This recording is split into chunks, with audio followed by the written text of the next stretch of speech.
Senior Saraswati academy में आरती वर्मा आप सभी विद्यार्थियों को गुड आफ्टरनून। पेपर 2 एजुकेशन शिक्षा शास्त्र सेकंड यूनिट आपकी है, जिसमें आपको शिक्षा का इतिहास, राजनीति तथा अर्थशास्त्र के अंतर्गत जो है आपको पढ़ना था। जो 4 अध्याय थे, जिसमें से फर्स्ट अध्याय के अंदर आपको पढ़ना था।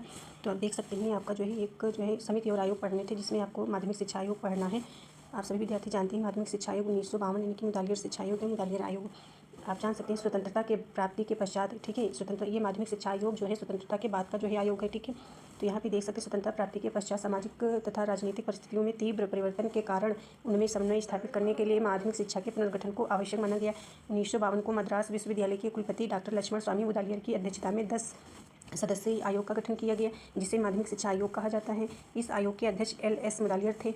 मतलब ये जो आयोग था इसके जो है मुदालियर थे, ठीक है। LS मुदालियर यानी कि इसलिए इनका नाम जो है मुदालियर पड़ा था, ठीक है। इसलिए माध्यमिक शिक्षा आयोग को जो है मुदालियर आयोग कहा जाता है, ठीक है, नाम से जाना जाता है। मुदालियर आयोग ने माध्यमिक शिक्षा से संबंधित विविध प्रश्नावली तैयार कर उसे शिक्षा विशेषज्ञों और अध्यापकों और शिक्षण संस्थानों के समक्ष जो है भेजकर अनेक प्रासंगिक जानकारियाँ प्राप्त की, और अन्य सदस्यों ने विभिन्न राज्यों में भ्रमण कर माध्यमिक शिक्षा सुधार हेतु अनेक जो है विशिष्ट जानकारियाँ प्राप्त की, ठीक है। इसके बाद आपको दिखना आयोग ने जो है 14 अध्यायों में 244 पृष्ठों का प्रतिवेदन किया।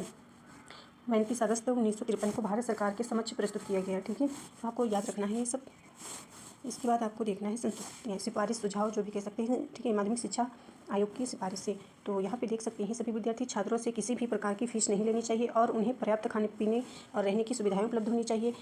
और इसके बाद अगला पॉइंट आता है वस्तुनिष्ठ प्रश्न पद्धति को अपनाया जाए। उच्च तथा उच्चतर माध्यमिक स्तर की शिक्षा को जो है पाठ्यक्रम में एक कोर विषय रहे जो अनिवार्य रहे, जैसे गणित, सामान्य विषय, कला, संगीत इत्यादि, ठीक है। और फिर आता है ग्रामीण क्षेत्रों में आवासीय विद्यालय का सुझाव होना चाहिए। और बहुत से पॉइंट्स हैं आपके, हमने 2-3 ही पॉइंट उठाए हैं, ठीक है। और आप सभी विद्यार्थी अच्छे से पढ़ें, रिवीजन करते रहें। और एक पॉइंट और एक प्रश्न आप देख सकते हैं, ठीक है। यहाँ पर क्वेश्चंस निम्नलिखित को सम्मिलित कीजिए। तो हमने आपको पहले पढ़ा दिया था थोड़ा, ठीक है। तो आप सभी विद्यार्थियों को पता होगा, ये मिलान करने का ऑप्शन है, ठीक है। इधर आपको जो है समिति आयोग दिया गया हुआ है, विश्वविद्यालय शिक्षा आयोग, मुदालियर समिति, ठीक है, मतलब कोठारी समिति हो गया, यशपाल समिति हो गया, और सेकंड सूची के अंतर्गत जो है ईयर दिए गए हैं संघ की स्थापना, ठीक है। तो यहाँ पे देख सकते हैं आपको मिलान करना है विश्वविद्यालय शिक्षा आयोग। तो विश्वविद्यालय शिक्षा आयोग आपको पता है राधा कृष्णन, ठीक है। तो ये आपको मिलान करना होगा 3 से, ठीक है, यानी कि 1948। मुदालियर शिक्षा आयोग इसको भी आपको पता होगा, ये 1952, ठीक है। माध्यमिक शिक्षा अभी हमने जो पढ़ाया, ठीक है।